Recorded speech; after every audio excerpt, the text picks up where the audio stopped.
So hello everyone and welcome to my channel the stars and stripes. तो आज जो हमारा जो टॉपिक है वो है अर्थ। एक्चुअली ये वीडियो मैंने पहले अपलोड करा था बट उसमें थोड़ा वॉइस का इशू था, तो वो वीडियो मुझे डिलीट करनी पड़ी थी। सो नो इशू, वो रिकॉर्डिंग जो है मैं वापस से बना रहा हूँ एंड ये वीडियो मैं वापस बना रहा हूँ। तो लास्ट का जो वीडियो हमने पढ़ा था उसमें हमने यूनिवर्स के बारे में पढ़ा था। यूनिवर्स में हमने गैलेक्सीज गैलेक्सीज क्या होती है उसके बारे में पढ़ा था, स्टार्स के बारे में पढ़ा था। हमने जो यूनिवर्स है उसका ओरिजिन कैसे हुआ था उसके बारे में हमने पढ़ा था। Then we read about the star, the sun. जो सन हमारा एक स्पेसिफिक स्टार है, उसके बाद हमने प्लैनेट्स के बारे में पढ़ा था। प्लैनेट्स के हमने बेसिक फैक्ट्स देखे थे। एंड फिर उसके बाद में हमने जो अदर सेलेस्टियल बॉडीज़ हैं जैसे एस्टेरॉइड्स हो गए, कॉमेट्स हो गए, कूपर बेल्ट एक जो बेल्ट आती है नेपच्यून के बाद में, उसके बारे में हमने पढ़ा था। और तो ये सब हमने लास्ट वाले सेशन में पढ़ा था। एंड उसके बाद में प्रैक्टिस सेशन मैंने डाला था, तो आई होप वो आपको अच्छा लगा होगा। एंड इस टॉपिक में हम पढ़ने जाएंगे अर्थ के बारे में। तो अर्थ का शेप क्या है, वो शेप क्यों है, एंड फिर उसके बाद में पढ़ेंगे लॉन्जिट्यूड्स के बारे में, फिर लैटिट्यूड्स के बारे में, एंड देन उसके बारे में पढ़ेंगे टाइम जोन्स। अर्थ के कितने टाइम जोन्स हैं, वो क्यों है, टाइम जोन्स की ज़रूरत क्या पड़ी, इंटरनेशनल डेट लाइन क्या होता है, एंड ऑल्सो अर्थ का जैसे शेप एंड साइज तो हो गया। एंड अर्थ का इवोल्यूशन भी पढ़ेंगे कि अर्थ के जो अलग अलग स्फीयर्स हैं, लिथोस्फीयर, हाइड्रोस्फीयर एंड एटमॉस्फेयर, इनका एवोल्यूशन कैसे हुआ। एंड लैटिट्यूड और लॉन्जिट्यूड, इनकी रिक्वायरमेंट क्या पड़ी, इनकी क्या ज़रूरत है, रियल लाइफ इम्प्लीकेशन उनका क्या है। उसके बाद में सॉल्स्टाइसेस, इक्विनॉक्सेस। तो ये सब हम इस सेशन में कवर करने जा रहे हैं। एंड ये जो हमारी लेक्चर सीरीज है वो NDA 1 2023 को टारगेट कर रही है मेनली। एंड मेरा नाम लक्षित सेन है। तो स्टार्ट करते हैं। एक बार मैं आपको ब्रीफ ओवरव्यू देता हूँ मेरे बारे में। जैसे मैंने बताया, मेरा नाम लक्षित सेन है एंड मैंने NDA का रिटर्न एग्जामिनेशन 2 बार क्लियर कर रखा है, इन 2019 and in 2021। Also, I have cleared the SSB interview and got recommended for NDA 147 from 2 AFSB Mysore. I have secured an AIR of 389. So I was a meritorious candidate. But I could not join because मुझे medical में reject कर दिया गया था and इसी साल मैं medical out हुआ हूँ। एंड करंटली मेरी ग्रेजुएशन चल रही है। अगर आपको कोई डाउट है, कोई क्वेश्चन है, तो आप यूट्यूब के जो कमेंट सेक्शन है उसमें आप डाल सकते हो। Other than that you can follow me on Instagram, और ये टेलीग्राम ग्रुप ज्वाइन कर सकते हो। इस ग्रुप में मैं हर लेक्चर की PDF अपलोड कर दूंगा वीडियो अपलोड होने के बाद में। ओके, तो स्टार्ट करते हैं। तो सबसे पहले हमने जैसे कहा था कि अर्थ है, तो अर्थ के जो अलग अलग स्फीयर्स हैं, तो सबसे पहले हम देखेंगे लिथोस्फीयर का एवोल्यूशन। अब लिथोस्फीयर क्या होता है वो मैं आपको बता देता हूँ। तो लिथोस्फीयर जिस सरफेस पे रहते हैं उसको हम बोलते हैं क्रस्ट। क्रस्ट और एक हमारी लेयर और होती है मेंटल। इसको हम आगे जाके और डिटेल में पढ़ेंगे। तो क्रस्ट और मेंटल का जो अपर पोर्शन होता है, इन दोनों को मिला के बनता है लिथोस्फीयर। तो इसका एवोल्यूशन कैसे हुआ वो हम देखते हैं। तो एक्चुअली आज जो हमारी अर्थ है, वो अर्थ शुरुआत में ऐसी नहीं थी। तो शुरुआत में अर्थ कैसी थी, एक बहुत ही वॉलेटाइल बॉल थी लावा की। बिकॉज अर्थ जब शुरू शुरू में बन रही थी तो एक वो बस एक लावा की एक बड़ी स्पेस में एक बड़ी सी बॉल की जैसे थी, पूरी हीटेड मटेरियल की तरह। फिर क्या हुआ, जैसे जैसे टाइम के साथ वो अर्थ कूल होने लगती है, तो कूल होने लगती है तो अर्थ के जो मटेरियल थे वो अपनी डेंसिटीज के अकॉर्डिंग सेपरेट होने लग जाते हैं। बिकॉज अगर एक सोल्यूशन है उसमें हम हैवियर और लाइटर एलिमेंट्स मिक्स करें, तो हमने देखा होगा अगर हम किसी सॉल्यूशन को भी हम थोड़ी देर के लिए लगते हैं तो उसमें जो हैवियर मटेरियल्स होते हैं या फिर जो ज़्यादा डेंसिटी के जो मटेरियल होते हैं वो नीचे सेटल हो जाते हैं। सिमिलरली हुआ अर्थ के साथ में। तो जो ज़्यादा डेंसिटी के मटेरियल थे ना वो सेटल हो गए, वो नीचे चले गए। और इस प्रोसेस को बोलते हैं डिफरेंशिएशन। तो heavier elements like iron went down and lighter materials like silica remain on the upper surface to form the crust. तो जो लाइटर एलिमेंट्स थे वो तो ऊपर आ गए, और जो हेवियर एलिमेंट्स थे आयरन की तरह वो नीचे सेटल हो गए। तो इससे हमारी लेयर्स बनती है, वो हम आगे अगेन डिटेल में पढ़ेंगे। तो ऊपर की जो लेयर बन गई सिलिका की, वो फिर ऊपर आ गई। एंड विद टाइम क्या हुआ कि जैसे जैसे अर्थ कूल होगी तो ऊपर की जो सबसे ऊपर वाली जो लेयर थी, टॉप मोस्ट लेयर, वो टाइम के साथ में कूल होती गई। जैसे जैसे वो कूल होती गई तो वो और हार्डन होती गई। एंड हमारा जो लिथोस्फीयर है वो एग्जिस्टेंस में आया।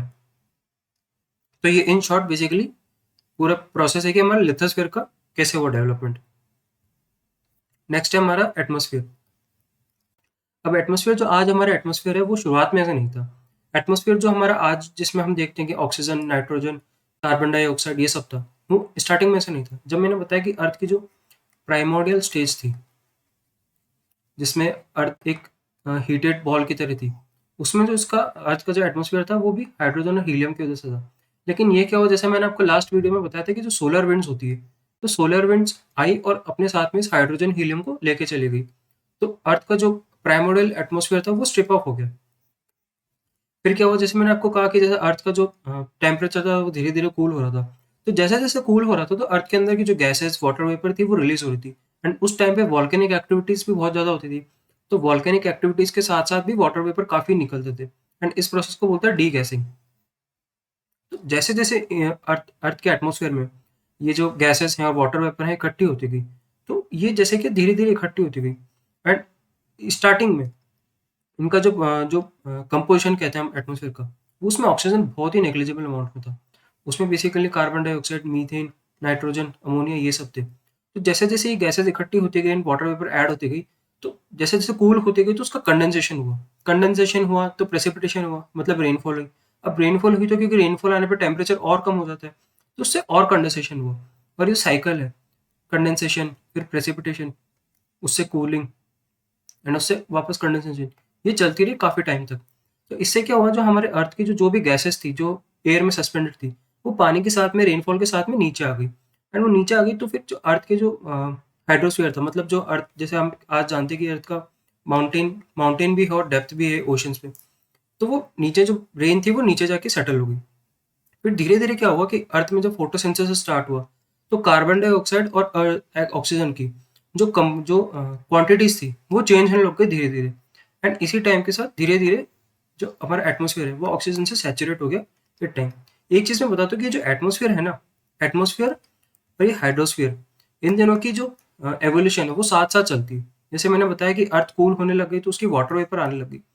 तो जो वाटर वेपर, मैंने कहा था कि वाटर वेपर जो इनका जो प्रेसिपिटेशन हुआ, जो रेनफॉल हुआ, वो रेनफॉल डेप्थ्स में जाने लगा।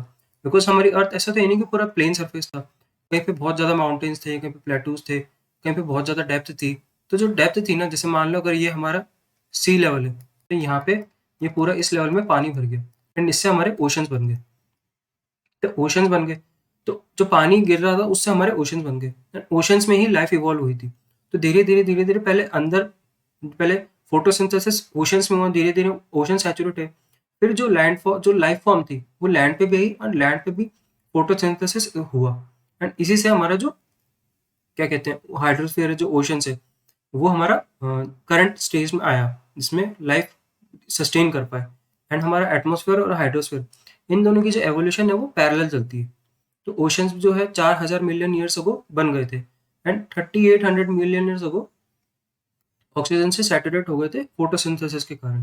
ओके, अब आते हैं हम शेप ऑफ अर्थ पे। Now many of you might be thinking कि इसमें ऐसा पढ़ाने जैसा क्या है। बिकॉज हम कई बार जैसे मूवीज के सीन्स में होते हैं, या फिर हम अगर सैटेलाइट में भी देखते हैं, नेट जियो पे हम कभी देखते हैं, या फिर अगर हम इवन गूगल पे अगर अर्थ की शेप की पिक्चर देखेंगे, तो वो क्लियरली गूगल पे पिक्चर आती है एक स्फीयर शेप की। तो उसमें ऐसा पढ़ने जैसा क्या है। एक्चुअली जो शेप आता है ये दिखता स्फीयर है, बट एक्चुअली हमारी जो अर्थ है ना वो एक प्रॉपर स्फीयर नहीं है। जो अर्थ का जो शेप है वो स्फीयर नहीं बल्कि एक ऑब्लेट स्फेरॉइड है।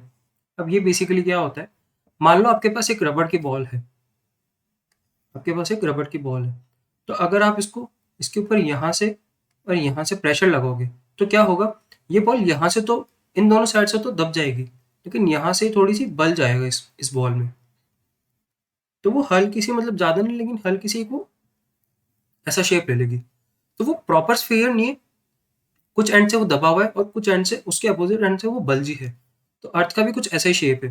तो अर्थ की जो पोलर रेडियस है ना, जैसे आप इस डायग्राम में देख पा रहे हो कि जो बी है, बी छोटी है, A is greater than B.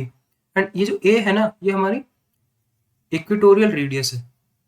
मतलब हमारा की जो अर्थ की जो शेप है वो इक्वेटर से ज़्यादा है, अर्थ की जो रेडियस है वो इक्वेटर से ज़्यादा है। अभी क्यों है, इसके दो रीज़न है। First is centrifugal force. अब सेंट्रीफ्यूगल फोर्स क्या होता है, कोई भी पार्टिकल जब सर्कुलर मोशन में होता है, मान लो यहाँ पे कोई आपने मान लो एक थ्रेड से आपने कोई स्टोन बांध रखा, आप उसको घुमा रहे हो, तो आप उसको घुमाते हो तो आपने एक चीज ऑब्जर्व करेगी, जैसे ही आप इसको छोड़ते हो वो इस डायरेक्शन में बाहर निकलता है। तो कोई भी जब ऑब्जेक्ट जो वो सर्कुलर मोशन में होता है तो उसके ऊपर दो फोर्स एक्ट करती है। पहली होती है सेंट्रीपिटल फोर्स एंड दूसरी होती है सेंट्रीफ्यूगल सेंट्रीफ्यूगल फोर्स। तो सेंट्रीपिटल फोर्स है वो हमेशा इनसाइड लगती है, मतलब ये वो फोर्स है जिसकी वजह से जो मोशन है, वो जो पार्टिकल है वो सर्कुलर मोशन में सस्टेन है। एंड सेंट्रीफ्यूगल फोर्स वो होती है जो आउटसाइड लगती है, जो कि पार्टिकल को आउटसाइड पुल करती है। जिस टाइम पे सेंट्रीफ्यूगल फोर्स अगर हम लगाना बंद कर देते तो सेंट्रीफ्यूगल फोर्स एक्सीड कर जाती है और जो पार्टिकल है वो बाहर की तरफ मूव कर जाता है।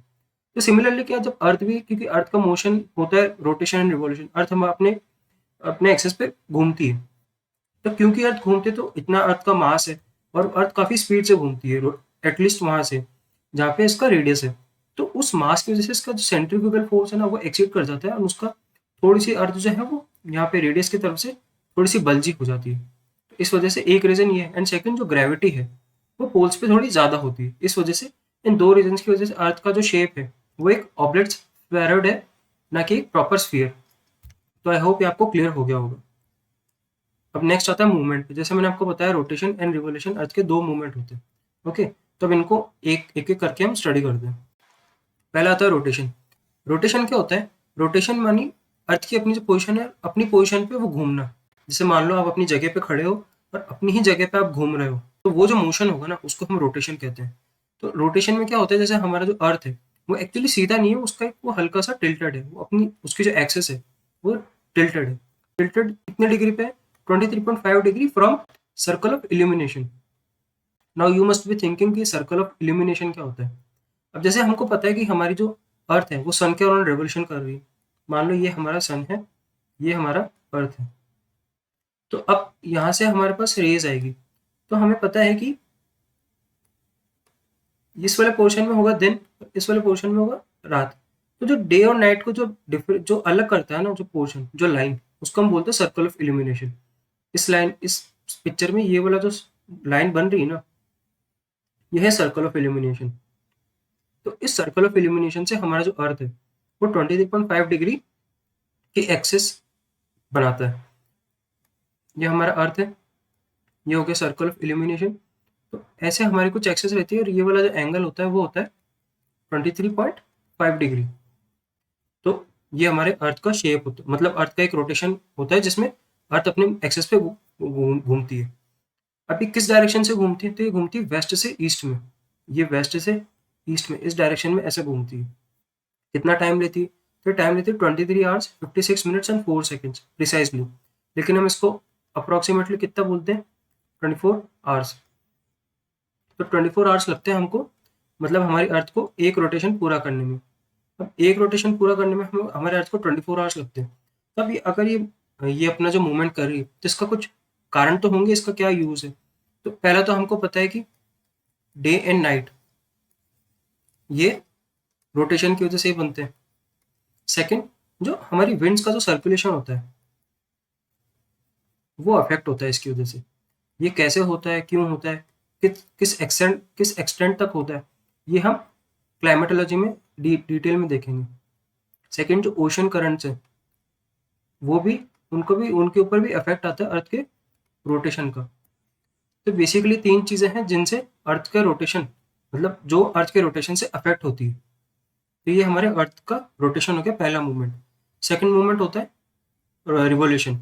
रिवोल्यूशन से पहले जैसे ये अर्थ है तो ये इसकी एक्सेस हो गई, ये north south west, sorry west and east. तो ये वेस्ट से ईस्ट हमारे अर्थ का रोटेशन होता है।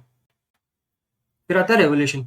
रेवोल्यूशन क्या होता है कि ये हमारा सन है, तो हमारी अर्थ अपने एक्सेस पे तो रोटेट करती है एंड साथ साथ अर्थ इसके सन के भी चक्कर लगाती है। तो ये दोनों मूवमेंट अर्थ के साथ होते हैं। खुद के एक्सेस पे रोटेट करना इज रोटेशन एंड सन के अराउंड चक्कर काटना is revolution. Movement of earth around the sun is called revolution. इसमें कितना टाइम लगता है? इसमें लगता है 365 डेज 0.25 यानी 365 दिन और 4 घंटे। अब 4 घंटे को हम हर साल तो ऐड नहीं कर सकते, तो ह्यूमंस ने क्या करा अपनी कन्वीनियंस के लिए कि हम इन 4 घंटों को अलग रखते हैं और at the end of 4 years हर 4 साल में हम एक दिन ऐड कर देते हैं। तो हर 4 साल में जो एक साल आता है एक्स्ट्रा लीप ईयर, इसमें 366 डेज होते हैं और ये इन 4 सालों को एक साथ करने में, सॉरी 4 साल, ये 4 दिन नहीं होते, 6 घंटे होते हैं। 0.25 यानी 24 आवर्स का हमारा दिन होता है, तो इसमें 0.25 यानी 6 आवर्स एक्स्ट्रा होते हैं। तो 6 इंटू 4 24 आवर्स हो जाते हैं, तो 4 साल में एक दिन एक्स्ट्रा ऐड हो जाते हैं। ओके, तो ये होता है हमारा लीप ईयर। जो सीजन होते हैं ना, वो अर्थ के रिवोल्यूशन और अर्थ की एक्सेस दोनों की वजह से होते हैं। लेकिन अर्थ की एक्सेस का भी एक इम्पोर्टेंस है और रिवोल्यूशन का भी एक इम्पोर्टेंस है। तो रिवोल्यूशन की वजह से ही हमारे सीजन चेंज होते हैं। ओके, तो आई होप ये क्लैरिटी आ गई होगी कि अर्थ का रोटेशन क्या होता है, रिवोल्यूशन क्या होता है, रोटेशन के क्या यूजेस हैं एंड रिवोल्यूशन के क्या यूजेस हैं। अब आता है जोग्राफिकल ग्रिड। जोग्राफिकल ग्रिड में लॉन्जिट्यूड एंड लैटिट्यूड।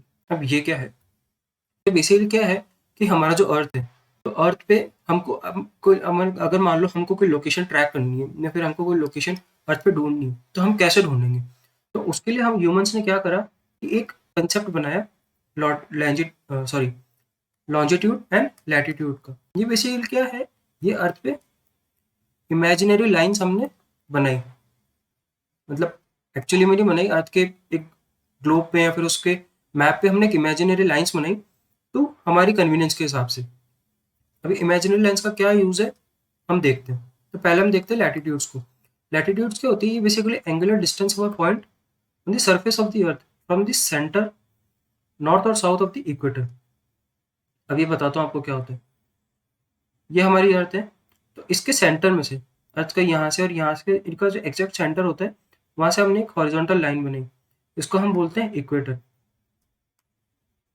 इसको हम बोलते हैं इक्वेटर। तो इसके सेंटर, ये तो हमारा 2D है। जो जो हमारे स्फीयर का जो 3D अगर मैं हम सोचें, तो स्फीयर का जो सेंट्रल पॉइंट होगा, वहां से हम एंगुलर डिस्टेंस मान लियो 10 डिग्री, 10 डिग्री का ये डिस्टेंस, ये 20 डिग्री, ये 20 डिग्री का ये डिस्टेंस। सिमिलरली साउथ में भी 10 डिग्री 20 डिग्री। तो ये जो डिस्टेंस है, इस डिस्टेंस पे जो अर्थ पे हमने सर्कल्स बनाए, तो यही लैटिट्यूड है। Angular distance of A point on the surface of the earth from the equator north और साउथ। ये क्या है, इमेजिनरी लाइन से जो कि इक्वेटर से एक्सटेंड करके पोल्स तक जाती है। पोल्स हमारे ये वाले पॉइंट, सबसे एक्सट्रीम पॉइंट। अब हमारे पास टोटल कितनी लैटिट्यूड्स होती हैं, तो हमारे पास होती है 90 डिग्री तक। ये हमारी 0 डिग्री, इक्वेटर भी एक लैटिट्यूड है, उसको 0 डिग्री बोलते हैं। ऐसे हम 90 डिग्री नॉर्थ तक जाते हैं और 90 डिग्री साउथ तक जाते हैं। तो हमारी 90 डिग्री यहाँ पे, यानी 90 लैटिट्यूड्स सदर्न हेमिस्फीयर में and 90 he latitudes northern hemisphere में। तो हमारी टोटल हो गई 180 एंड एक हमारी होती है इक्वेटर। तो हमारी जो टोटल जो होती है हमारे पास लैटिट्यूड्स, वो हमारे पास होती है 181।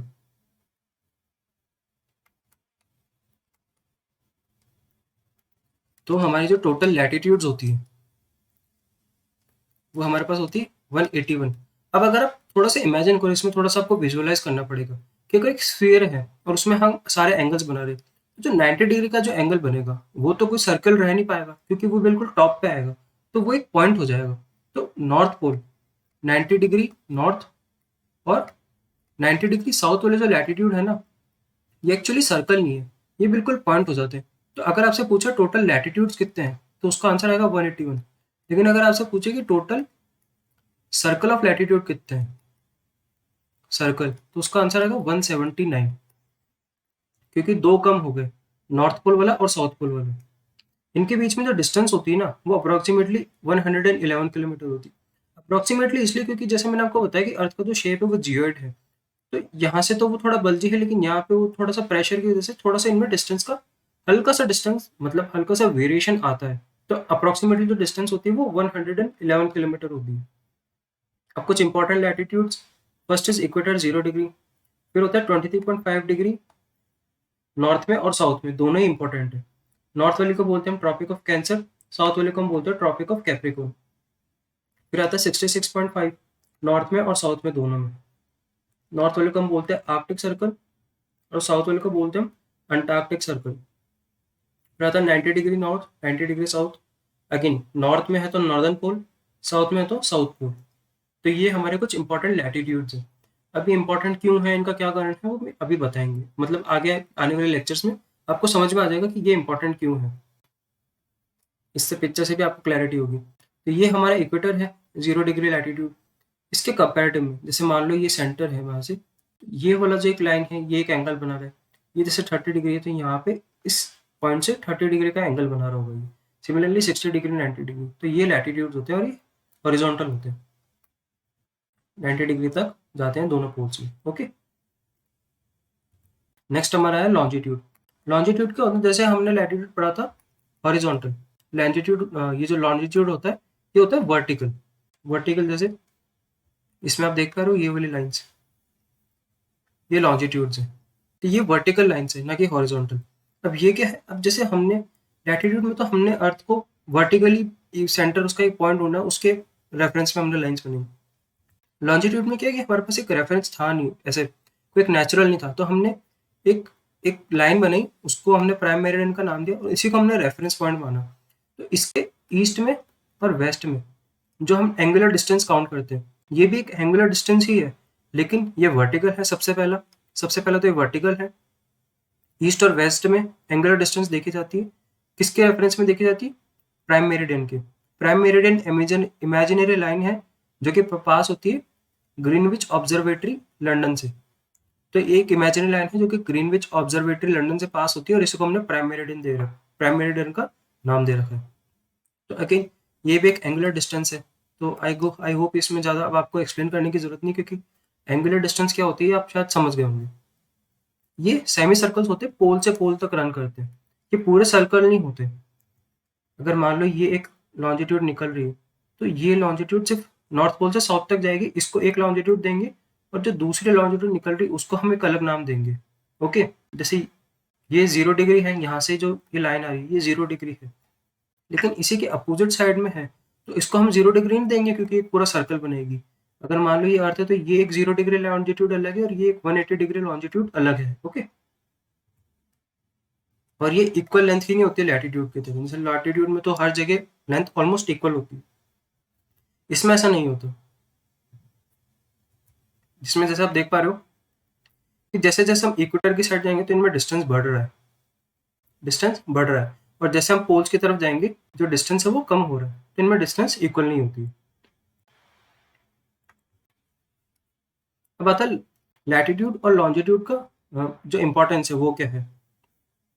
तो लैटिट्यूड का जो पर्पस है ना, पहली बात तो लैटिट्यूड और लॉन्जिट्यूड दोनों ही एक तो हमारे लोकेशन के लिए यूजफुल रहते हैं। जैसे आपने जैसे हम देखते हैं हम ग्राफ बनाते हैं, तो ग्राफ में हम कोई पॉइंट को कैसे प्लॉट करते हैं। मान लो मुझे पॉइंट प्लॉट करना है 3,2, तो हमारी एक एक्स एक्सेस है, सॉरी ये वाई एक्सेस है और ये एक्स एक्सेस है। तो एक्स एक्सेस में मैं जाऊंगा 3 पॉइंट्स 1 2 3 3 और ये 1 2, तो यहाँ पे जो इनका कॉमन पॉइंट होगा वो हमारा पॉइंट होगा 3,2। सिमिलरली मान लो मुझे कोई पॉइंट प्लॉट करना है 4,5, तो इसको कैसे करूंगा, ये हमारा फोर्थ वाला पॉइंट, ये 1 2 3 4 5, तो यहाँ पे जो इनका कॉमन पॉइंट होगा वो हो जाएगा 4,5। तो लैटिट्यूड और लॉन्जिट्यूड ये दोनों कुछ इसी तरीके से है, लैटिट्यूड हॉरिजॉन्टल लाइन और लॉन्जिट्यूड वर्टिकल लाइन। इन दोनों के कोऑर्डिनेट से किसी भी जगह की लोकेशन निकाली जा सकती है, एंड इनके कुछ स्पेसिफिक रीजन, एक लैटिट्यूड का एक स्पेसिफिक पर्पस भी होता है, लॉन्जिट्यूड का भी एक स्पेसिफिक पर्पस होता है, और इनका जो कंबाइन पर्पस है वो एक लोकेशन का पर्पस भी होता है। लैटिट्यूड किसके लिए यूज आती है, हीट के लिए। जो हमारे अर्थ पे जो अलग अलग हीट जोन्स होते हैं ना, जो टेम्परेचर के हिसाब से वेरी करते हैं, वो हम लैटिट्यूड की वजह से निकालते हैं। वो कैसे होता है, अर्थ के बेसिकली 3 जोन्स होते हैं, torrid zone, temperate zone, frigid zone. Torrid zone वो होता है जहाँ पे सबसे ज़्यादा हीट होती है, मतलब जो सबसे ज़्यादा, अगर अर्थ का अगर हम सबसे गर्म पार्ट देखें ना, तो सबसे ज़्यादा गर्म पार्ट ये होता है। ये बेसिकली वो होता है क्योंकि हमारा जो सन होता है ना, उसकी डायरेक्ट रेज इस रीजन में फॉल करती है, एंड ये होता है ट्रॉपिक ऑफ कैंसर से ट्रॉपिक ऑफ कैप्रिकॉर्न के बीच में। ये वाला जो वो पोर्शन होता है, इस पोर्शन में ऐसे बेसिकली क्या होता है कि जो सन की जो रेज हैं वो पीरियोडिकली ट्रॉपिक ऑफ कैंसर और ट्रॉपिक ऑन कैप्रिकॉर्न के बीच में फ्लक्चुएट करती है। मतलब वो कभी डायरेक्ट कैप्रिकॉर्न पे फॉल करती है, कभी कैंसर पे फॉल करती है, कभी इक्वेटर से फॉल करती है। और जो टेम्परेट जोन और आर्कटिक जोन है, यहाँ पे स्लैंटिंग रेज पहुंचती है, इसे स्लैंटिंग रेज पहुंचती है, तो यहाँ पे ज़्यादा गर्मी नहीं होती। फ्रीजिड जोन में नॉर्थ पोल है तो वहाँ पे तो रेज पहुंचती नहीं, वहाँ पे कई बार 6 महीने, वहाँ पे 6 महीने तक दिन होता है, 6 महीने तक रात होती है, तो वहाँ पे बिल्कुल फ्रीजिड जोन होता है। और टेम्परेट जोन टॉरिड जोन के कंपेरेटिवली ठंडा होता है, और फ्रीजिड जोन बिल्कुल ठंडा होता है। फिर आता है लॉन्जिट्यूड। लॉन्जिट्यूड का पर्पस होता है टाइम निकालने के लिए। किसी भी प्लेस का हमको टाइम निकालना तो हम लॉन्जिट्यूड का यूज करके निकालते हैं। वो कैसे निकालते हैं, जैसे मैंने बताया कि प्राइम मेरिडियन है, तो प्राइम मेरिडियन को हमने एक रेफरेंस पॉइंट मान रखा है और उसके रेफरेंस में हम टाइम निकालते हैं। जो टाइम प्राइम मेरिडियन पे होता है उसको हम बोलते हैं ग्रीनविच मीन टाइम। तो इसी के रेफरेंस में ईस्ट में और वेस्ट में हम टाइम निकालते हैं। तो जो प्लेसेस प्राइम मेरिडियन के ईस्ट में होती है वो उससे आगे चलती है, दे आर अहेड, और जो उसके पीछे होती है वो होती है उसके बिहाइंड। अब ये कितना आगे होती है, मतलब टाइम कितना आगे होता है कितने पीछे होता है, वो होता है इस क्राइटेरिया के हिसाब से, क्योंकि हमारी जो अर्थ है वो एक रिवोल्यूशन सॉरी एक रोटेशन 24 आवर्स में करती है, यानी 360 डिग्री 24 आवर्स में कंप्लीट करती है। इसका मतलब जो 15 डिग्री घूमती है 1 घंटे में और 1 डिग्री घूमती है 4 मिनट में। तो इसी बेसिस पे डिफरेंस आता है। मान लो ये ग्रीनविच मेरिडियन है, सॉरी ग्रीनविच मीन टाइम है प्राइम मेरिडियन पे। तो अगर मान लो कोई दूसरा लॉन्जिट्यूड है जो कि 30 डिग्री आगे है, तो 15 डिग्री पे 1 घंटे का फर्क आता है। तो 30 डिग्री पे यानी वो 2 घंटे आगे होगा क्योंकि वो ईस्ट पे है। वहीं अगर उससे 30 डिग्री हम पीछे चल जाए प्राइम मेरिडियन से, तो वो 2 घंटे पीछे हो जाएगा। अगर यहाँ पे 12 बज रहे हैं तो यहाँ पे दोपहर के 2 बजे होंगे और यहाँ पे 10 बजे होंगे। ये 2 घंटे आगे है, ये 2 घंटे पीछे है। तो यही हमारा इस तरीके से हम टाइम निकालते हैं। ये जैसे, और ये क्या है, अर्थ के हम अलग अलग टाइम जोन्स बना रखे हैं। अब टाइम जोन्स क्या होते हैं, मान लो अगर जैसे कोई कंट्री है, अगर हम रशिया का एग्जांपल लें, तो रशिया का जो ईस्ट और वेस्ट का जो वो एक्सपेंशन है वो बहुत बड़ा है। वो यहाँ से इतने बड़े एरिया में फॉल करती है। अगर हम इसका वो देखें,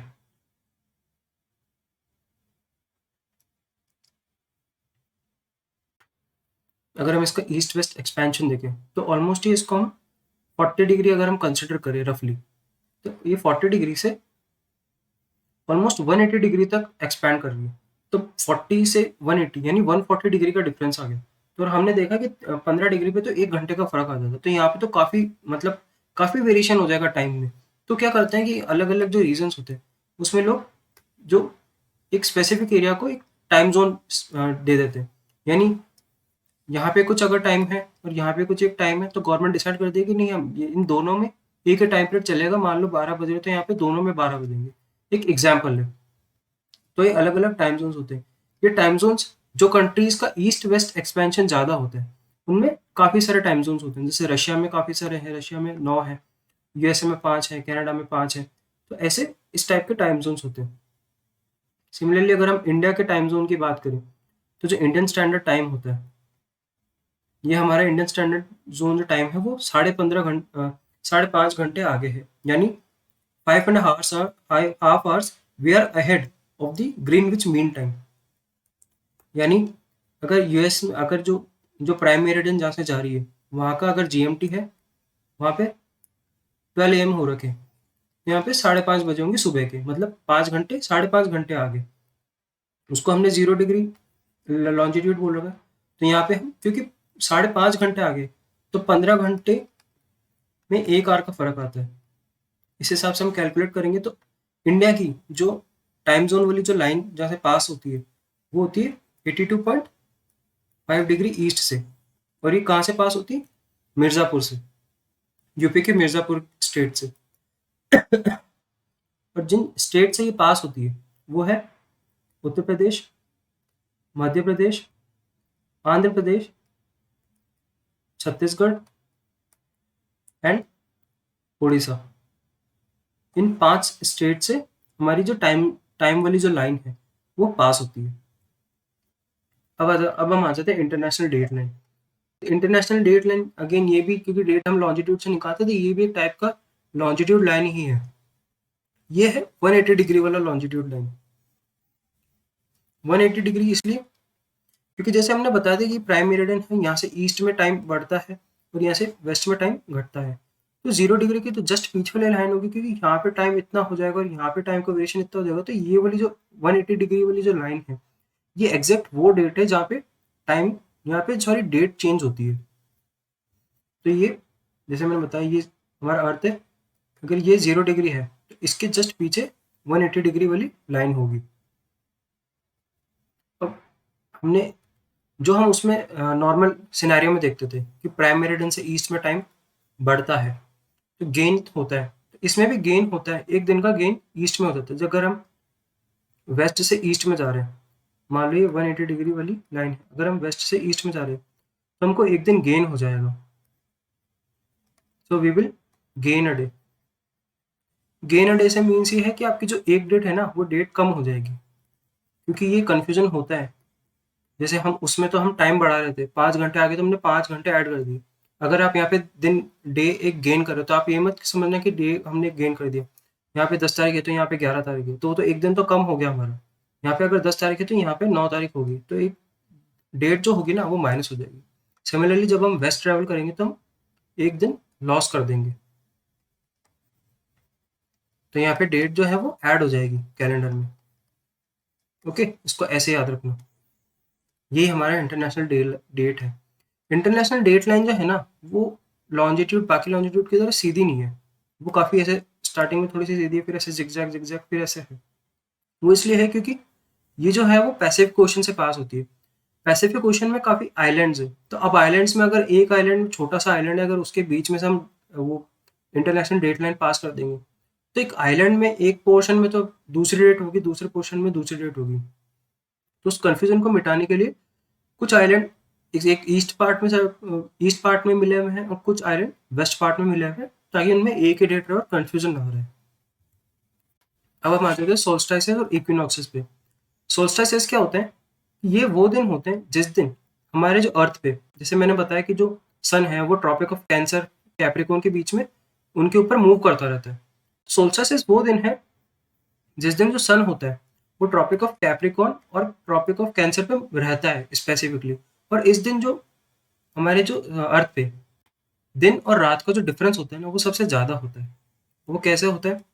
जैसे हमारा जो एक सोल्स्टाइस है 21 जून को होता है, इसको हम बोलते हैं समर सोल्स्टाइस। इसको हम बोलते हैं समर सोल्स्टाइस। समर सोल्स्टाइस और विंटर सोल्स्टाइस, हमारे पास दो सोल्स्टाइस होते हैं। दोनों के नाम हमने नॉर्थ हेमिस्फीयर के रेस्पेक्ट में दिए, क्योंकि 21 जून को नॉर्थ हेमिस्फीयर में गर्मी रहती है, इसलिए हमने इसको नॉर्दर्न हेमिस्फीयर नाम सॉरी नॉर्दर्न हेमिस्फीयर में गर्मी रहती है इसलिए हमने इसको समर सोल्स्टाइस नाम दिया है। और क्योंकि 22 दिसंबर को नॉर्दर्न हेमिस्फीयर में सर्दी रहती है इसलिए हमने इसको विंटर सोल्स्टाइस का नाम दिया है। तो 21 जून को क्या होता है कि जो हमारा सन होता है वो डायरेक्टली ट्रॉपिक ऑफ कैंसर पे हीट दे रहा होता है, मतलब उसकी जो डायरेक्ट रेज है वो सीधा ट्रॉपिक ऑफ कैप्रिकॉर्न पे फॉल करती है। इसकी वजह से नॉर्दर्न हेमिस्फीयर में 21 जून को सबसे लंबा दिन होता है और सबसे छोटी रात होती है। इसी की अपोजिट सिचुएशन होती है साउथ हेमिस्फीयर में, सदर्न हेमिस्फीयर में। सदर्न हेमिस्फीयर में 21 जून को सबसे लंबी रात होती है और सबसे छोटा दिन होता है। एंड यही कंडीशन स्विच हो जाती है 22 दिसंबर को। 22 दिसंबर को नॉर्दर्न हेमिस्फीयर में सबसे लंबी रात होगी और सबसे छोटा दिन होगा। वही सदर्न हेमिस्फीयर में 22 दिसंबर को सबसे लंबा दिन होगा और सबसे छोटी रात होगी। तो आई होप ये समझ में आ गया कि सॉल्स्टाइसेस क्या होते हैं। ये डेट्स याद रख लेना, डेट्स भी इंपॉर्टेंट है। इनके नाम नाम हमने नॉर्थ हेमिस्फीयर के रिस्पेक्ट में दिए, ये भी ध्यान रख लेना। अब आ जाते हैं इक्विनॉक्सेस। अब इक्विनॉक्सेस नाम से समझ में आ रहा है कि समथिंग इक्वेशन इक्वल या फिर इससे कुछ रिलेटेड है। तो इक्विनॉक्सेस वो होते हैं जिस दिन जो सन की जो रेज है वो डायरेक्टली इक्वेटर पे होती है, क्योंकि इक्वेटर पे होती है। अब इक्वेटर नॉर्थ और साउथ दोनों हेमिस्फीयर से बराबर दूरी पे है, तो इसी वजह से जो इस दिन इक्विनॉक्सेस के दिनों पे जो हमारे दिन और रात का जो डिफरेंस है वो भी बिल्कुल जीरो होता है। मतलब दोनों ही हेमिस्फीयर में सेम ड्यूरेशन की रात होगी, सेम ड्यूरेशन का दिन होगा। तो इक्विनॉक्सेस 2 बार होते हैं। अब 2 बार आप खुद सोचो कि ये हमारा अर्थ है, ये हमारा इक्वेटर है। तो एक बार जो हमारा सन है वो ट्रॉपिक ऑफ कैंसर पे गया, फिर ट्रॉपिक ऑफ कैंसर से नीचे आएगा तो इक्वेटर पे आएगा, फिर कैप्रिकॉर्न पे जाएगा, फिर वापस ऊपर जाएगा तो फिर इक्वेटर पे आएगा और फिर ट्रॉपिक ऑफ कैंसर पे जाएगा। तो एक साइकिल में सन 2 बार इक्वेटर पे आता है, तो इसलिए 2 बार इक्विनॉक्सेस होते हैं। ये होते हैं 21 मार्च को और 23 सितंबर को। 21 मार्च वाले को हम बोलते हैं स्प्रिंग इक्विनॉक्स और 23 सितंबर वाले को हम बोलते हैं ऑटम इक्विनॉक्स। अगेन इन दोनों के नाम भी हमने नॉर्थ हेमिस्फीयर के रेस्पेक्ट में ही दिए हैं। नॉर्थ में 21 मार्च को स्प्रिंग होती है तो हमने इसको स्प्रिंग इक्विनॉक्स नाम दिए, और 23 सितंबर को ऑटम होती है तो हमने ऑटम इक्विनॉक्स नाम दिए। तो ये बस इसमें याद करने का है, ये क्यों होता है वो ये समझने का है, क्योंकि जो रेज होती है वो डायरेक्टली इक्वेटर पे फॉल करती है, इसलिए इक्विनॉक्स कहते हैं इन दोनों की डेट्स और इन दोनों के नाम। एक चीज़ मैं बता दूँ कि 21 मार्च है, तो किस अलग-अलग सोर्सेज़ पे, अलग-अलग बुक्स पे या फिर वेबसाइट्स पे आपको एक आधे दिन का डिफरेंस हो सकता है मिल जाए। जैसे यहाँ पे मैंने 21 मार्च डाला है, कहीं पे आपको 22 मार्च हो सकता है, 23 की जगह आपको 22 हो सकता है।